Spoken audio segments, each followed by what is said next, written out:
자, 이번 영상은 ITQ 기출문제 엑셀 중에서 차트를 해보도록 하겠습니다.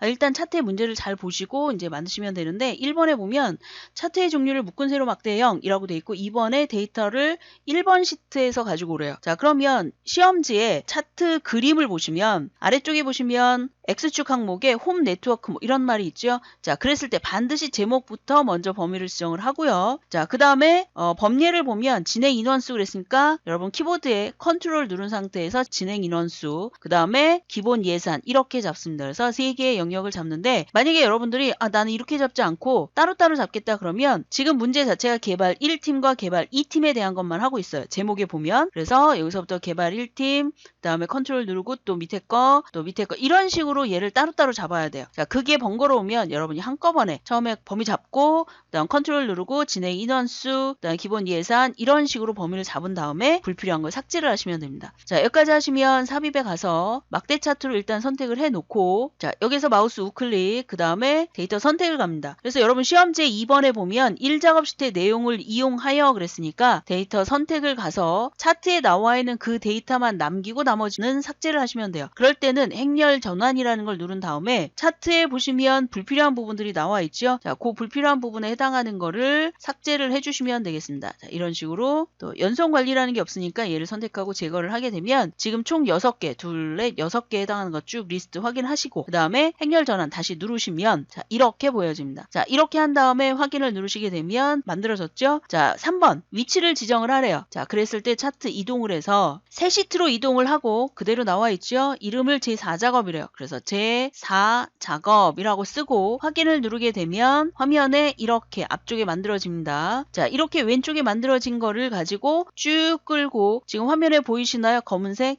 조그만 삼각형. 자, 그것이 3작업 뒤쪽에 올 때 마우스를 놓으시면 되겠습니다. 자, 지금 이렇게 돼 있는 상태에서 4번 문제에 보시면 차트 디자인 도구의 레이아웃 3번이래요. 자, 보통 차트 디자인, 그러니까 디자인 그 다음에 중간에 레이아웃이 있습니다. 2010 버전에. 자, 거기에 나와 있는 레이아웃을 선택해서 하시면 되는데 자, 지금은 두 개밖에 없죠. 자, 지금 여기는 차트 디자인의 빠른 레이아웃으로 돼 있고 그 중에 3번 레이아웃으로 한대요. 여러분 2010에서는 바로 화면에 나와 있는 것 중에 이제 선택을 하시면 되겠죠. 레이아웃이라는 게 이 부분에 있고 차트 스타일이 옆쪽에 나와 있으니까 그거 사용하시면 됩니다. 자, 그래서 지금 빠른 레이아웃 중에 3번을 했어요. 자, 3번을 하고 스타일 5번을 지정을 한대요. 그래서 차트 스타일이라고 돼 있는 거에 자세히 버튼 그리고 5번을 선택을 합니다. 자, 그런데 여기하고 좀 다르죠. 여러분이 갖고 있는 그 2010 버전에서는 좀 다르니까 2010 버전으로 반드시 연습하시도록 하시고요. 자, 요거는 시험지에는 없지만 여러분이 보기 편하게 지금 색깔을 좀 바꿔 놓을게요. 자, 이렇게 단색형으로 해서 제가 좀 색깔을 바꿔 놓을 건데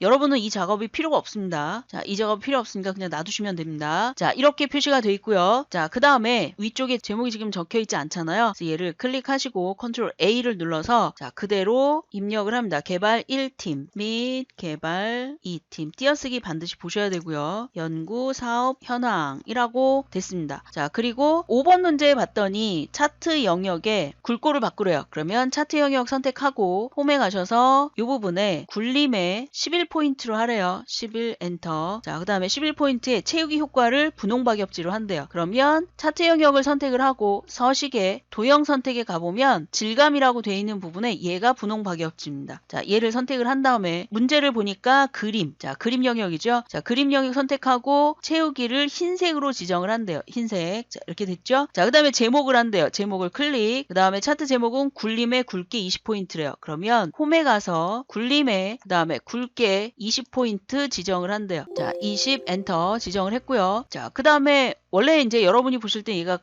진한 검은색으로 되어 있는데 이렇게 해놓을게요. 자, 그 다음에 채우기 흰색. 그러니까 시험지 없는 말은 할 필요가 없습니다. 근데 저는 이제 여러분이 보기 편하게 하기 위해서 색깔을 바꾸고 있죠. 자, 채우기 흰색 그랬으니까 디자인에 가서 역시 채우기를 흰색으로 만들어주고 테두리 그랬으니까 윤곽선을 선택해서 자, 색깔을 검은색으로 넣어주면 이런 식으로 들어간 걸 확인할 수 있습니다. 자, 그 다음에 자, 7번 문제에서 기본 예산을 종류를 변경을 하래요. 자, 그런데 여기에서 어떤 게 기본 예산인지 빠르게 잡기가 힘들다. 그러시면 위에 나와 있는 것이 여러분이 2010 버전에선 디자인, 레이아웃, 서식 이렇게 나오는데 여기는 지금 서식의 이 부분이 있거든요. 똑같은 부분이. 그러니까 여러분이 사용하는 2010에서는 레이아웃이라는 부분에 있습니다. 자, 그 부분에 선택을 하신 다음에 아래쪽에 보시면 계열이라는 부분이 있어요. 자, 계열에 기본 예산이라고 표시가 되어 있는 걸 그랬으니까 얘를 선택을 하시면 이렇게 선택이 됩니다. 자, 그렇게 선택이 되어 있는 거에 선택 영역 서식 얘를 지정을 하게 되면 새로운 창이 뜰 거예요. 자, 제 거는 오른쪽으로 나옵니다. 그렇게 새로운 창이 떴을 때 보조축으로 먼저 선택을 해줘요. 자, 보조축으로 선택을 했을 때 나오는 그 부분, 자, 얘가 잡히죠? 자, 그 상태에서 마우스 우클릭을 해주고 계열 차트 종류 변경을 하면 이렇게 창이 하나 뜹니다. 그러니까 2010 버전에서는 여기에 나와 있는 걸 그냥 꺾은 선하고 선택을 하시면 되지만 자, 지금은 버전이 혼합을 사용할 수 있도록 나와 있어요. 자, 그래서 기본 예산에 표식 있는 꺾은 선을 선택을 하게 되면 바로 표시가 되고요. 확인을 누르면 이렇게 꺾은 선이 만들어집니다. 자, 그렇게 변경하는 보조축으로 그랬으니까 보조축은 이미 했죠. 자, 그 다음에 레이블은 홈 네트워크의 기본 예산 그랬으니까 이 꺾은 선의 첫 번째 거 요것만 선택하면 되죠. 자, 그래서 얘를 한번 클릭하면 전체 선택이 되는데 또 한 번 클릭하게 되면 이 하나만 선택됩니다. 자, 그 상태에서 마우스 우클릭 그 다음에 레이블 추가라고 되어 있는 걸 누르게 되면 이렇게 표시가 되죠. 자, 얘를 클릭해서 끌고 올라가도 되고요. 아니면 얘를 더블 클릭을 하게 되면 오른쪽에 레이블에 대한 서식이 나옵니다. 그래서 그 레이블의 서식을 위쪽으로 이렇게 바꿔주셔도 되고요. 자, 그 다음에 눈금선을 선택을 하래요. 자, 눈금선이라고 하는 거는 이 부분을 얘기를 합니다. 그래서 얘를 하나 선택을 하게 되면 이렇게 다 선택이 된 걸 알 수가 있죠. 자, 그 눈금선 스타일을 파선으로 그랬으니까 도형윤곽선에 대시라고 되어 있는 부분에 가보면 파선으로 표시가 돼 있죠. 자, 그 다음에 이제 축을 바꾸래요.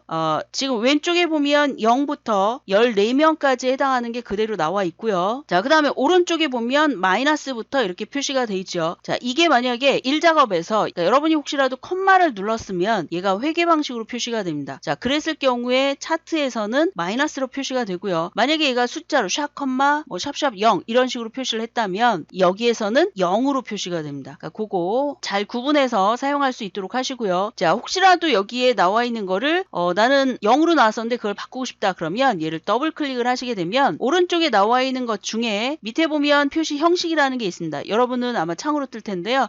그 형식 중에 얘를 회계라고 바꾸시면 돼요. 그럼 얘가 마이너스로 표시가 됩니다. 자, 그 다음에 자, 축은 이렇게 해서 만들어주고요. 자, 그런데 이 사이값이 얼마냐? 그게 지금 중요한 부분이죠. 자, 축 옵션이라고 되어 있는 부분에 최소 값은 0, 그 다음에 위쪽에 나와 있는 값은 210, 000, 000 이렇게 해야 되고 자, 그 다음에 더 아래쪽에 해당하는 거에 보면 기본 값이죠. 자, 주 단위. 자, 여기에 해당하는 값은 지금 0부터 그 다음 눈금까지의 사이 값을 얘기하는 거예요. 30, 000, 000 이렇게 표시가 되어 있죠. 자, 이렇게 하고 엔터를 쳤더니 위쪽에 이렇게 표시가 된 걸 알 수가 있습니다. 자, 여기까지 하면 지금 축이 된 거고요. 자, 그 다음에 범례라고 되어 있는 부분에 보면 지금 두 줄로 되어 있죠. 자, 그런데 시험지에는 한 줄로 되어 있어요. 자, 그걸 바꿀 수 있는 건 마우스 우클릭 그 다음에 데이터 선택이라는 부분에 갑니다. 자, 데이터 선택 중에 이 부분이 여기서 갖고 오기 때문에 두 줄로 만들어진 거죠. 자, 그렇다면 이거를 진행 인원수라고 되어 있는 거 선택하고 편집을 누르시게 되면 자, 이렇게 표시가 되고 여기다 계열 이름이라고 되어 있는 부분에 직접 쓰시면 돼요. 진행 인원수 띄어쓰기 제대로 확인하시고요. 자, 이렇게 하고 확인. 자, 두 번째도 마찬가지죠. 기본 예산도 자, 이것도 기본 예산 가로 안에 단위 콜론 1 이렇게 되고 확인을 누르게 되면 자, 제대로 들어간 걸 확인할 수 있어요. 자, 이렇게 하고 확인을 누르면 아래쪽에 한 줄로 된 걸 알 수가 있죠. 띄어쓰기 잘 확인하셔야 되고요. 자, 그 다음에 도형이라고 되어 있는 부분 자, 도형은 이 부분에 표시가 되어 있죠. 자, 이 부분에 삽입을 눌러서 도형이라고 되어 있는 게 옆으로 빠져나와 있습니다. 지금처럼 이렇게 표시가 안 돼 있고 자, 도형을 들어가서 저는 지금 여기에 있어요. 여러분이 보시기 편하게 하기 위해서 지금 한번 눌러서 위쪽으로 올라왔는데 여러분 건 아마 맨 밑에 가보시면 설명선이라고 나와 있을 거예요. 그 중에 두 번째에 있습니다. 자, 여기에 해당하는 걸 선택을 한 다음에 자, 원하는 위치 그림을 확인하시고 어느 위치에 어떻게 넣어야 되는지 잘 확인하시고요. 자, 이 부분 보이세요? 노란색에 해당하는 부분을 잡았더니 이렇게 따라다니고 있어요. 그죠? 자, 이렇게 하고 여기다 갖다 놓으시고 그리고 여기에다가 클릭하고 글씨를 최대 예산 띄어쓰기 잘 하시고 자, 그 다음에 얘를 선택을 하신 다음에 배경색은 지금 흰색이나 없음으로 하시면 돼요. 뒤에 눈금선이 어차피 표시가 다 돼 있으니까 걸쳐 있지 않으니까 자, 저는 흰색으로 하겠습니다. 자, 그 다음에 글씨의 색깔을 검은색으로 해야 되겠죠. 자, 검은색으로 표시했고 그리고 가로 가운데 세로 가운데도 돼야 되죠. 그리고 여기가 화면과 같이 그랬으니까 화면과 같이 보여졌는지 자, 요게 11포인트 11포인트 정도, 보통 이제 11포인트니까. 그리고 얘도 굴림으로 선택을 하겠습니다. 자, 이렇게 표시를 했으면 적당한 위치에 갖다 놓으시고요. 자, 그 다음에 나머지는 출력 형태와 같이 라고 했기 때문에 나머지를 잘 확인하셔서 잘못된 부분을 고치시면 되겠죠. 자, 지금 이 부분이 좀 이상한 것 같아요. 보이시나요? 자, 여기에 해당하는 부분. 자, 여기에 보시면 선이 하나 나온 것 같죠? 자, 그렇다면 그 부분을, 자, 레이블에 해당하는 거 마우스 우클릭해서 레이블 서식으로 들어가면 되는데, 자, 레이블 서식으로 들어가 보면 아마 여러분 거는 창이 하나 뜨겠죠. 자, 그랬을 경우에 오른쪽에 보시면 지시선 표시, 얘가 있기 때문에 그런 거예요. 그래서 지시선 표시, 얘를 체크를 풀어주시면 그게 없어집니다. 그래서 지금처럼 레이블 하나 들어간 걸 알 수가 있고요. 선은 필요에 따라서 만들어도 되고 없애도 되고 하겠죠. 자, 그 다음에 여기에 보시면 물론 시험지에는 안 나온다면 하지 말아야 되겠죠. 표식을 한번 보시겠어요? 꺾은 선의 표식. 얘는 지금 둥근 건데 여러분 시험지에는 사각형으로 표시가 되어 있습니다. 자, 그래서 얘를 더블 클릭을 하신 다음에 옆에 보시면, 자, 채우기 및 선이라고 되어 있는 거 여러분은 아마 표식이 그대로 나올 텐데, 자, 이거를 선택하고 옆에 보시면 표식이라고 나와 있죠. 자, 그 중에 표식 옵션이라는 게 있습니다. 자, 표식 옵션이라고 되어 있는 거 기본 제공에 여기에 나와 있는 것 중에 네모를 선택을 하시면 되겠죠. 자, 네모를 선택했는데 크기도 지금보다 조금 크다 그러면 여기서 적당한 선에서 이거를 크기를 지정을 하시면 되겠습니다. 자, 그런데 지금 혹시 보이시나요? 얘가 하나만 선택이 되어 있기 때문에 하나만 지금 적용이 되고 있어요. 자, 그래서 여러분은 얘를 선택을 할 때, 자, 보세요. 한 번 클릭했을 때 다 잡혀 있다는 걸 확인하고 그랬을 때 얘를 지정을 하시는 겁니다. 그래서 이거에 표식 옵션을 선택을 해서 사각형을 해야 전체가 만들어지고 얘를 한 7 정도 해볼까요? 자, 그랬을 때 이렇게 바뀐 걸 알 수가 있습니다. 자, 그래서 여러분이 여기에 나와 있는 거 그림들 혹은 뭐 숫자들 이런 부분들이 제대로 되어 있는지 시험지와 비교를 해서 확인을 하시기 바랍니다. 자, 차트에 관련된 영상 여기까지 하겠습니다. 수고하셨습니다.